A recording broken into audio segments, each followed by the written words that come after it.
Hello, everyone. Welcome back to another exciting episode of the Crazy Podcast, where we deep dive into the exciting stories of individuals who have cracked exams like JEE, CAT, NEET, and many more.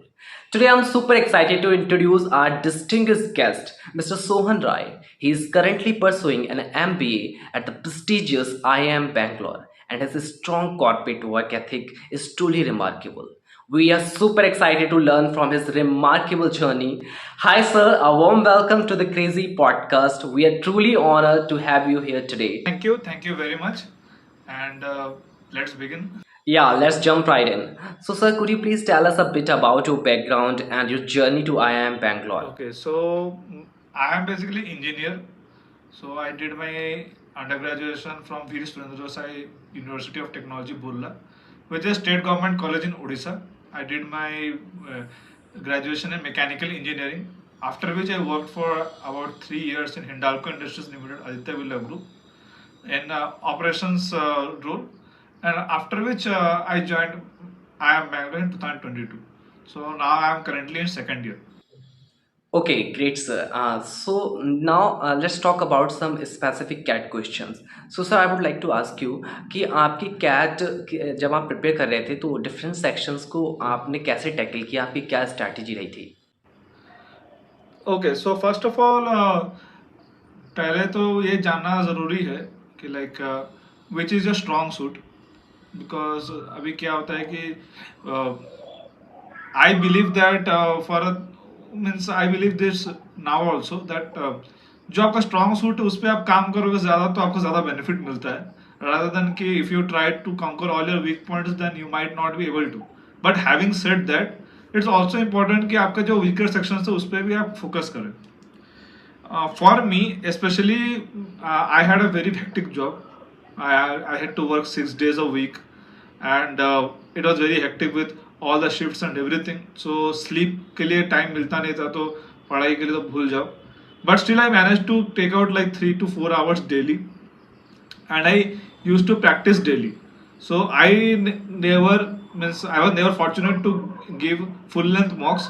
But what I did was that I gave small mocks which came from CrackU Daily Target. So CrackU Daily Target, they used to do is that every day they release five questions each from each of the sections. So it is 15 questions each, which are very long, very tough in difficulty, and they will get 15 minutes each for each section. So 15 three 45 minutes का एक mock जैसा हो गया, short mock हो गए.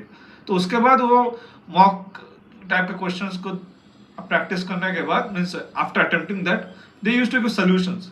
तो वो solutions के बेसिस पे मैं अपना रिव्यू करता था कि like which areas I need to work on, and after that I leveraged preparation sources like YouTube, like Rodha channel helped me a lot while revising my basics, because I did not have the time to attend a full time course जो अपना online जो होते हैं such as elites grade और जो भी अन academy जो होते हैं जो कि लाइक वेरी मतलब जिसमें बहुत ज़्यादा टाइम देना पड़ता है, तो मेरे पास टाइम का लग्जरी नहीं था. तो what I had to do is like मेरे को स्मार्ट वर्क ही करना पड़ता था. एंड एज अ मेरे को जैसे राइटली मेरे फ्रेंड ने पॉइंट आउट किया था कि you need to do a lot of practice in order to ace CAT. तो कैट में क्या होता है कि एक टाइम के बाद कॉन्सेप्ट्स और ऑल ओके ही रहता है कि कॉन्सेप्ट्स ज़्यादा पढ़ के भी ज़्यादा क्या करेंगे, ठीक है, but more important is the application of the concepts जो कि आपको प्रैक्टिस से ही आएगी. तो आई वुड सजेस्ट कि जितना प्रैक्टिस करोगे उतना ही अच्छा है. मीन्स ये चीज़ मेरे को बहुत काम दी कि हर दिन इन डेली बेसिस आप अगर थोड़ा करके मैं 15 क्वेश्चंस ईच क्रैक्यू के जो आते थे उसी को ही मैं सॉल्व करता था, उसी को ही मैं उसका सोल्यूशन से एनालाइज करता, उसी से ही मैं सीखता था. फिर अगर रोधा में जाके कॉन्सेप्ट्स देखता था कि कौन सा कॉन्सेप्ट वीक पड़ रहा है कौन सा नहीं है. फिर वर्बल मेरा नेचुरली मेरा स्ट्रॉन्ग था, पर फिर भी मैं जो क्रैक्यू के जो वर्बल्स के जो क्वेश्चन थे उसमें भी जब खराब आते थे उसको भी मैं एनालाइज करता था, उसमें भी देखता था कि मैं कहाँ पे लैक कर रहा हूँ कहाँ पे नहीं कर रहा, ठीक है. तो उसी चीज़ पर टू एंड फ्रो जो प्रोसेस होती है आपकी, जो आप कॉन्स्टेंटली अपने आप को फीडबैक देते रहते हैं, अपने आप को रिव्यू करते रहते हैं, ये काफ़ी ज़रूरी होता है.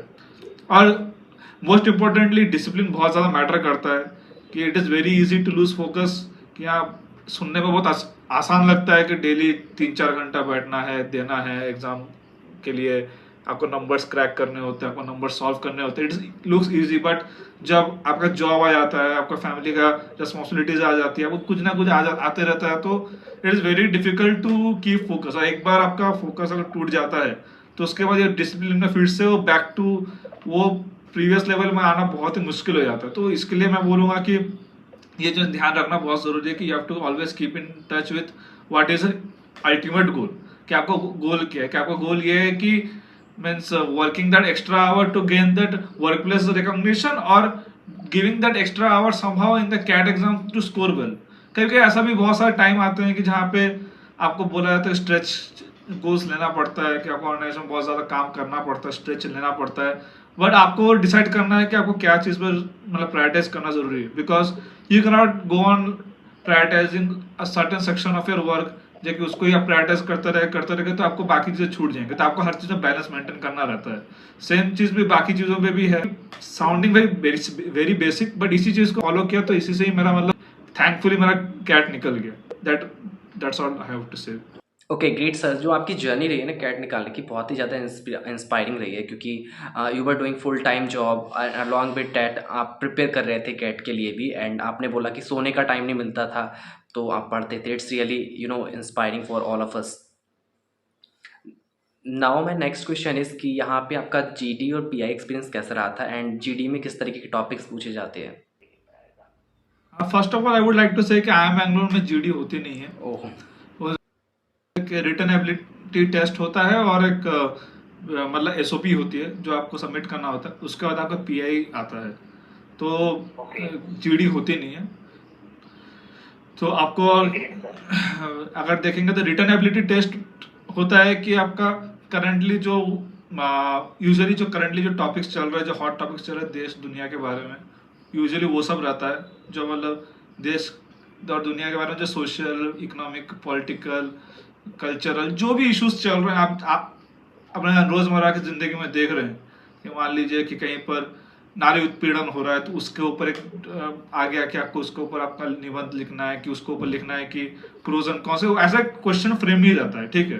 तो which is a particular directed to a particular problem और पर्टिकुलर टॉपिक। तो ऐसा ही रहता है रिटन एबिलिटी टेस्ट। और एसओपी जो होती है statement of purpose, it is just you have to underscore why you want to join this institution, why you want to do an MBA. तो उस चीज को आपको 500 की 600 वर्ड में आपको जस्टिफाई करना रहता है। That's a very personal document, because आपको टोटली अपने एक्सपीरियंसेस और अपने मोटिवेशंस के हिसाब से उसको कस्टमाइज करना होता है। तो जितना आप उसको ट्रूथफुल और टू फ्रॉम द हार्ट रखेंगे तो उतना ही आपके लिए अच्छा है, because that is all what is checked in the interviews as well, कि आपके अंडरलाइन मोटिवेशंस क्या थे कि इस प्रोग्राम को ज्वाइन करने की। ओके। एंड सर इंटरव्यू में कैसे आपने प्रिपेयर किया था, एंड किस टाइप के क्वेश्चंस पूछे जाते हैं? तो how was your experience of interview? हाँ श्योर। सो इंटरव्यूज में मेरे केस में इंटरव्यूज में काफ़ी हद तक वर्क एक्स और जनरल नॉलेज पे था। लाइक स्पेशली वर्क एक्स पे दो चार क्वेश्चंस और उसके रिलेटेड क्वेश्चंस, और उसके बाद जो क्वेश्चंस थे वो काफ़ी मतलब मेरे जो होम स्टेट उड़ीसा से, तो उड़ीसा से काफ़ी सारा क्वेश्चंस पूछा गया था कि लाइक वो 5 जीआई टैग्स क्या है, पोस्को केस किसके बारे में था, रसगुल्ला किसका है, अपने स्टेट अपने शहर का 5 पद्मा रिसेंट पद्मा अवार्डी बताइए, एक्सेट्रा एक्सेट्रा ऐसी चीज़ पे। फिर हमारा वर्क एक्स पे जब आए तो वर्क एक्स पे कोई सिचुएशन पूछ लिया, उस सिचुएशन को कैसे हैंडल किए। फिर मेरे को एक काफ़ी एक इंटरेस्टिंग सवाल पूछा गया था कि आपके ऑर्गेनाइजेशन में क्या कि वुमेन एम्पावरमेंट कैसा है, is your organisation doing it the right way. तो उसमें मेरे को अपना व्यूज देना पड़ा कि what the organisation is doing good और what the organisation can do better. तो इस चीज़ पे मेरे को अपना व्यूज रखना पड़ा। उसके बाद मेरे काफ़ी चीज़ें पूछा गया कि लाइक जो मैं जिस कंपनी में काम हिंडाल्को, तो उसमें पूछा गया मेरे हिंडाल्को का करंट शेयर प्राइस क्या है, आदित्य बिरला ग्रुप के कितने ग्रुप कंपनीज है, तुम्हारे लोकेशन के आसपास और कितना कितना कॉम्पिटिटर कंपनीज हैं। फिर क्या बहुत चीज़ें ऐसे मतलब जो जनरल नॉलेज में होती है, जो कि you are expected to know apart from your states general knowledge as well, वो मेरे को पूछा गया था। और एट लास्ट मेरा मान लो कि अगर आधा घंटे का इंटरव्यू हुआ था तो 15 minutes was all this and next 15 minutes was solely focused on my hobbies. Okay. So basically आपसे इंटरव्यू में आपके वर्क एक्सपीरियंस के बारे में पूछा गया था, एंड जनरल नॉलेज के रिगार्डिंग ये सारा पूछा गया था, राइट? यस। तो आई वुड लाइक टू से कि ये जो इंटरव्यू होती है, इंटरव्यू में मैंने जितना अभी तक रियलाइज किया है कि इंटरव्यू में दे वांट टू सी कि हाउ यू थिंक डिफरेंटली। कि देखिए, आपको नॉर्मल सा सारे टॉपिक्स के बारे में बहुत सारी चर्चा वर्चा मिल जाती है, लोग देते हैं। एंड दिस टॉपिक्स ऐसा नहीं कि ये टॉपिक्स ऐसा अंधेरे में कहीं से उजागर होके आगे, ऐसा नहीं है। You here it in the news every time, any day.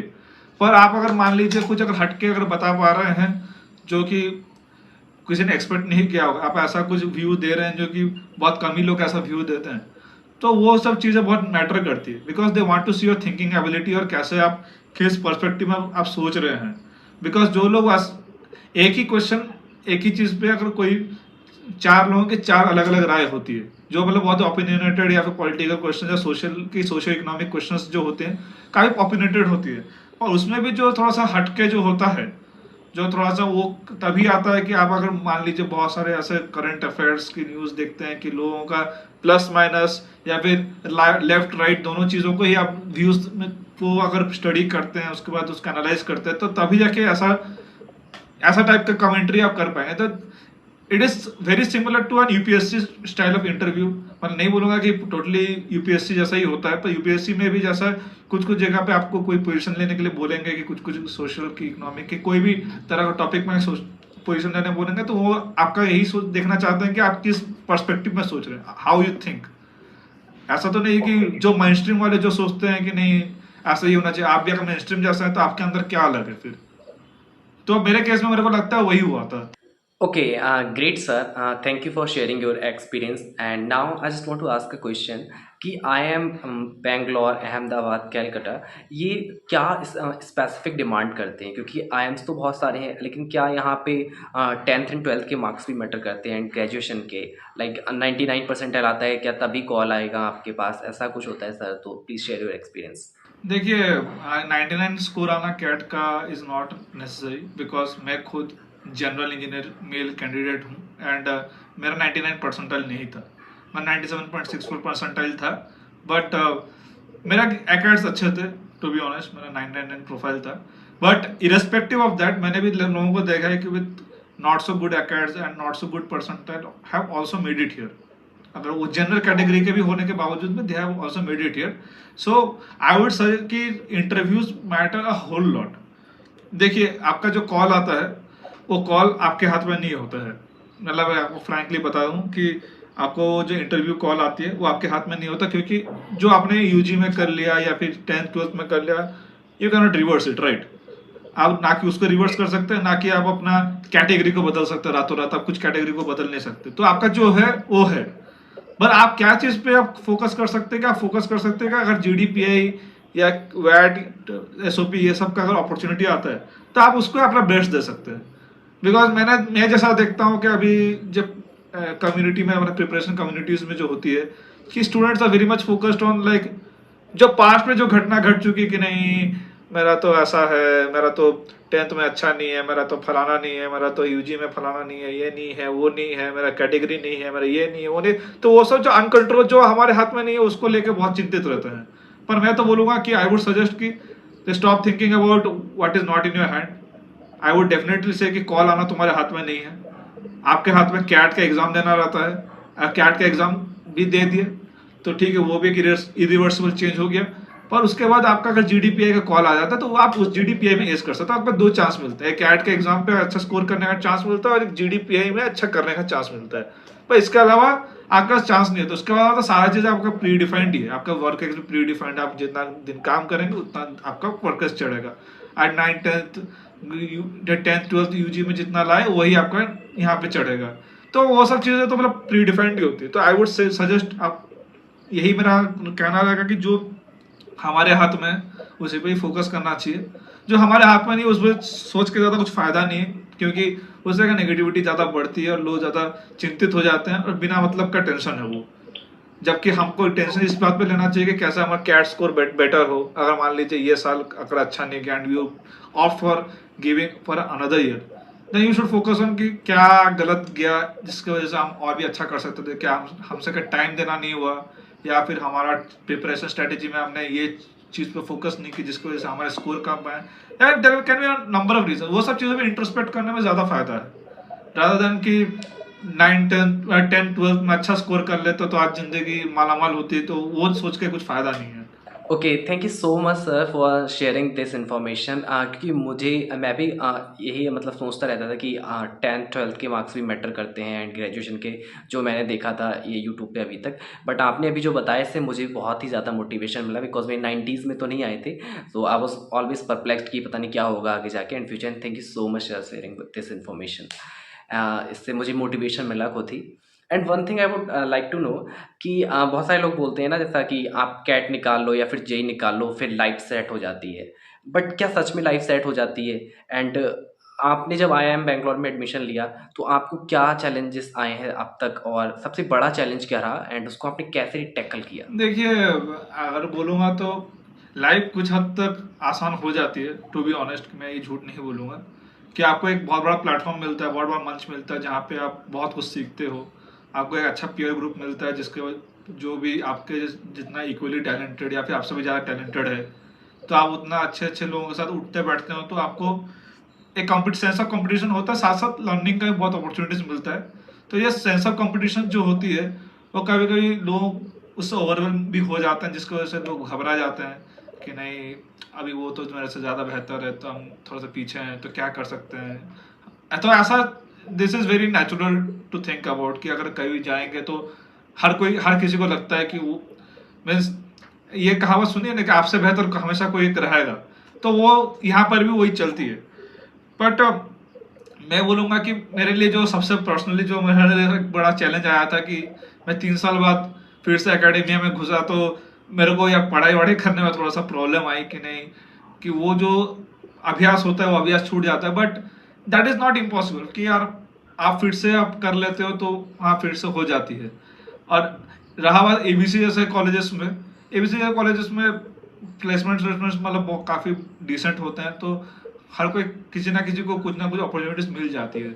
तो एंड जो मैंने अपने लाइफ से सीखा है कि in the long run marks don't matter, कि काफ़ी लाइफ में बहुत चीज़ें होती है जो कि मैटर करती है। तो काफ़ी लोगों के लिए ये IIMs में जो आते हैं, किस एजुकेशन में आते हैं, तो वो लोगों के लिए मतलब प्रायोरिटीज भी डिफरेंट हो जाती हैं। कि मान लीजिए आपने कभी एक हेल्दी एनवायरनमेंट में काम नहीं किया है, तो यहाँ पे आके आप फाइनली एक हेल्दी लाइफस्टाइल जी सकते हैं, तो उनके लिए हेल्थ बहुत ज़्यादा इंपॉर्टेंट हो जाता है। यहाँ पे भी लोग हैं जो कि they work out day in day out, they don't care about कि बाकी क्या हो रहा है, मार्क्स आ रहे हैं कि नहीं आ रहे, because they are very much focused on health. क्योंकि उनको पता है कि इसके बाद अगर मान लीजिए कभी आप नौकरी करने जाएंगे तो अभी हेल्थ मेंटेन करना नहीं होगा, तो अभी एक मौका मिल रहा है।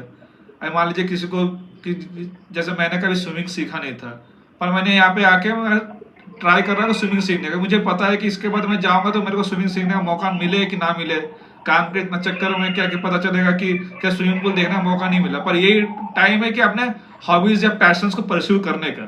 तो आई वुड से कि लाइफ मार्क्स और एकेडमिक से भी बढ़ के भी बहुत चीज़ें होती है जो आपको मन करे, जिसमें आप माहिर हैं, जिसमें आपको लग रहा है कि आप सीखेंगे, कुछ एक टेक अवे लेके जाएंगे, तो वो आई वुड से कि उस पर आप फोकस करना चाहिए और ट्राई कीजिए कि मतलब जो मैंने सीखा है कि क्या टेक अवेज हैं, कि क्या लेसन्स ले रहे हैं। कि मान लीजिए अगर कोई सब्जेक्ट आप ले रहे हैं, चूज कर रहे हैं या सब्जेक्ट अटेंड कर रहे हैं, तो what is the one key take away you can have from that subject. क्योंकि देखिए फॉर्मूला हमेशा आदमी भूल जाता है, वो इक्वेशंस भूल जाता है, आदमी सब कुछ भूल जाता है, पर जो मेन जो अंडरलाइन फंडा होता है वो आदमी भूलता नहीं है इतना आसानी से, और वही आपकी अंडरस्टैंडिंग होती है। क्योंकि आपके आज के ज़माने में इंटरनेट हो गया, चैट जीपीटी हो गया, इतना सब कुछ हो गया, तो आपके हाथों में फिंगर टिप्स पे आपके इन्फॉर्मेशन है। जो इन्फॉर्मेशन पहले हमको बहुत याद रखना पड़ता था, ये करना पड़ता। मान लीजिए अब हिस्ट्री भी हो गया, अब हिस्ट्री का भी आप कुछ क्रॉस चेक करना है, कुछ करना है, तो आपके पास विकीपीडिया सब कुछ है आपके पास। अब इंटरनेट पे कुछ एक लिखेंगे तो आपके पास सारा इन्फॉर्मेशन आ जाएगा। बट इन्फॉर्मेशन, उस इन्फॉर्मेशन कैसे प्रोसेस करना है, उससे क्या इंसाइट्स निकालनी है, कैसे हम उससे कुछ प्रॉब्लम सॉल्व कर सकते हैं कि नहीं, क्या फिर कैसा कुछ नया डिफरेंट लाइन ऑफ थिंकिंग आ सकते हैं, कैसे हम इनोवेट कर रहे हैं, तो ये सब चीज़ें बहुत ज़्यादा मैटर करती है as of now. As of now it is not necessary कि how much things you know, but it is necessary to know कि आप इसको कैसे आप लेवरेज कर रहे हो। इन्फॉर्मेशन आपके पास हमेशा रहेगा, पर आपको लेवरेज करना सीखना है। तो that is one key thing I have learned over here, and that has actually help me to cope up with the academics and all the pressure here. कि अगर देखेंगे आईएम्स में भी कि exam patterns and all are very different from what you will expect from normal UG college. UG में focus different रहती है, IIMs में या एमबीए में फोकस डिफरेंट रहता है। UG and all academia oriented रहता है कि उसमें एकेडमिक्स ऊपर रहता है, पर MBA and all is very much application oriented. तो यहाँ पे जो ओरिएंटेशन जो चेंज हो जाता है, उसकी वजह से एग्जाम्स में डिफरेंट सेट ऑफ क्वेश्चंस पूछते हैं कि they are you are not necessary to remember all the formulas but you need to know how to apply it, how to apply your understanding of a case study to a real life scenario, for example, या फिर how can you leverage your learning of the subject for a particular kind of project or an assignment या फिर submission। तो वो सब चीज़ें पे ध्यान दिए जाते हैं। तो ये टोटली बहुत एप्लीकेशन ओरिएंटेड होती है। तो ये जो शिफ्ट आता है, इससे मे भी हो सकता है कि कुछ कुछ लोगों को थोड़ा सा झटका जैसा लगे, because not everyone is used to such type of thinking. Means एक होता है कुछ कुछ लोग होता है कि काफी एकेडमिक ओरिएंटेड होता है, तो उन लोगों का थोड़ा सा माइंडसेट अलग होता है। पर ये जो एप्लीकेशन ओरिएंटेड में आते हैं तो थोड़ा सा मुश्किल आ सकता है। बट आई वुड से कि नथिंग इज इम्पॉसिबल। एंड आप एक एज, ये एक ऐसा एज होता है कि आप बहुत मैच्योर्ड हो जाते हो। जबकि यूजी में होता है कि आप सिर्फ 18 साल के रहते हैं, तो उसका आपका माइंडसेट कुछ अलग होता है। आप 10-12 दिए रहते हैं तो आपका पढ़ाई का माइंडसेट। बट अभी क्या है कि यहाँ पे लोग अपना सोचते हैं कि कैसे अपना फ्यूचर को बिल्ड करें, कैसा हमको स्टार्टअप करना है, क्या करना है आपको, हमको फैमिली में क्या चाहिए, या फिर हमको स्टेबिलिटी चाहिए, कि हमको ग्रोथ चाहिए, क्या एम्बिशन है। तो ये सब चीज़ों पे भी सोचते हैं कि लाइफ में, तो ये सब चीज़ें बहुत इंपॉर्टेंट हो जाती है। Okay, wise word sir. And to be honest, मुझे बहुत कुछ सीखने को मिल रहा है। आपकी जो जर्नी है अभी तक की, वो बहुत ही ज़्यादा इंस्पायरिंग रही है, बिकॉज आप फुल टाइम जॉब के साथ साथ आपने जो एक्सपीरियंसेस शेयर किए हैं अपने, it is really beyond words. And with this sir, I would like to ask my last question. What advice would you like to give prospective students who are preparing for CAT? अभी मैं बोलूँगा कि ये time आ गया, सितंबर का time आ गया, तो there is hardly 2 months left.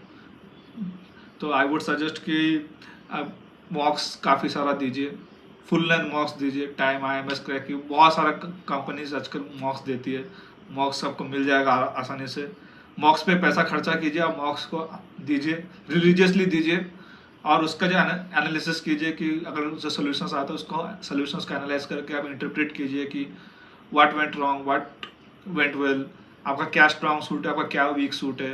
कैसे आप अगर कोई चीज़ पे आप मान लीजिए स्ट्रॉन्ग सूट था पर स्ट्रॉन्ग सूट ना रहा, तो उसको आप जाके रिविजिट कीजिए, वीडियोस देखिए उस पर, उसको फिर से आप उसको एनालाइज कीजिए, फिर से आप उसको फिर से कर अटेम्प्ट कीजिए। पर ऐसे ही आपको आइटरेटिवली आपको करते रहना पड़ेगा। और बहुत रहा बात डिसिप्लिन का, क्योंकि अभी सितंबर अक्टूबर के टाइम में यूजुअली क्या होता है कि हो सकता है कि आपका वर्कलोड बढ़ जाए। अब वर्कलोड बढ़ जाए तो you might be facing difficulties in managing both work and studies. तो आपको उस जगह पे आपको खेलना पड़ेगा, आपको देखना पड़ेगा कि you have to control all everything, कि आपको हर चीज़ में बैलेंस लगाना पड़ेगा। आप देखिएगा, आपसे अगर ज़्यादा काम मिल रहा है तो maybe take a leave लेके आपको देख रहे हैं, लीव लेके अगर हो पा रहा है तो ठीक है, या फिर कुछ और स्ट्रेटेजी अपनाइए। पहले से आप छुट्टी उट्टी बुक करके रखिए जब एग्ज़ाम के दिन में, या फिर पता चला कि एग्ज़ाम के दिन में भी आप छुट्टी नहीं ले पाए। जैसे कि मेरे साथ हुआ था कि on the day of the exam I had to work. मैं अपना शिफ्ट ख़त्म करने के बाद जाके एग्ज़ाम दिया।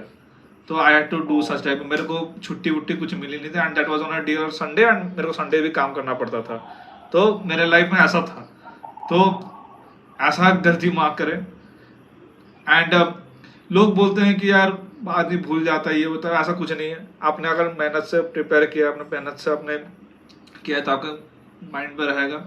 It is very important to have a chill mind set, कि आप अगर ज़्यादा कॉन्सिक्वेंसेस को लेकर डरेंगे तो आप हमेशा डरते रह जाएंगे, आप नर्वस हो जाएंगे तो फेल कर जाएंगे। ठीक है, मेरे केस में क्या है कि मैं बहुत ही चिल माइंड सेट में था कि नहीं, जो होगा होगा, ज़्यादा कुछ कर नहीं सकते। एंड मोर ओवर मैं तब थका हारा गया था एग्ज़ाम हॉल में देने के लिए exam.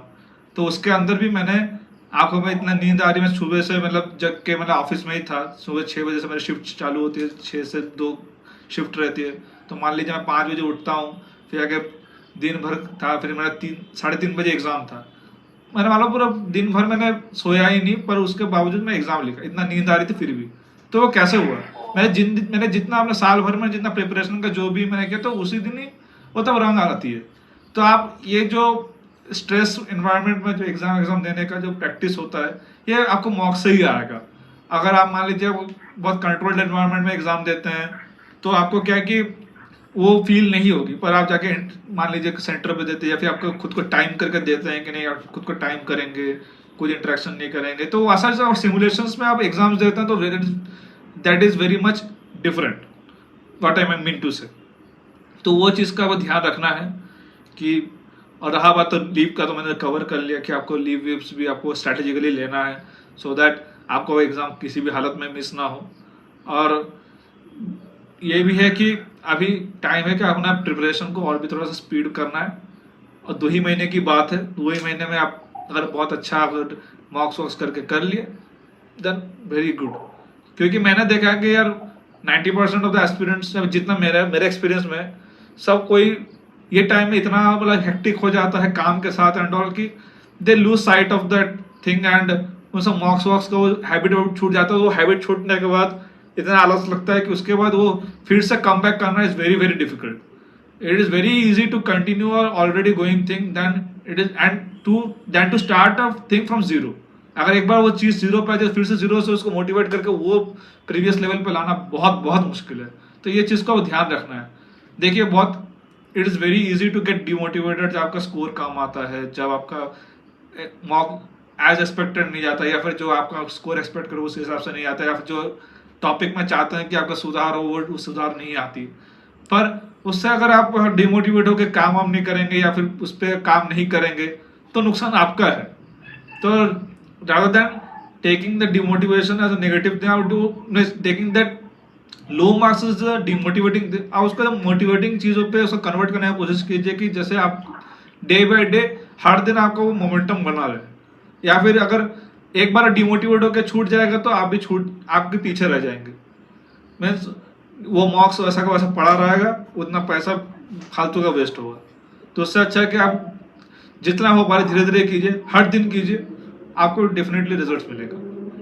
Fantastic advice sir. And जो भी कैट स्प्रिंट्स वीडियो को देख रहे थे, तो जैसा कि आपने एनालाइज किया होगा अभी इस वाली जो टॉपिक से लास्ट में हमने डिस्कस किया था कि आपको मॉक ज़्यादा से ज़्यादा देना है, मॉक को एनालाइज करना है। स्कोर कम आता है, इट्स ओके, बट उसको एनालाइज कीजिए, अपनी वीकनेस पे काम करिए और आपका स्कोर इंप्रूव हो जाएगा। So that's it guys for today's episode. I hope you enjoyed our conversation with Sohan Roy, and with this Bhupen Singh signing off. Till then, stay crazy and keep chasing your dreams.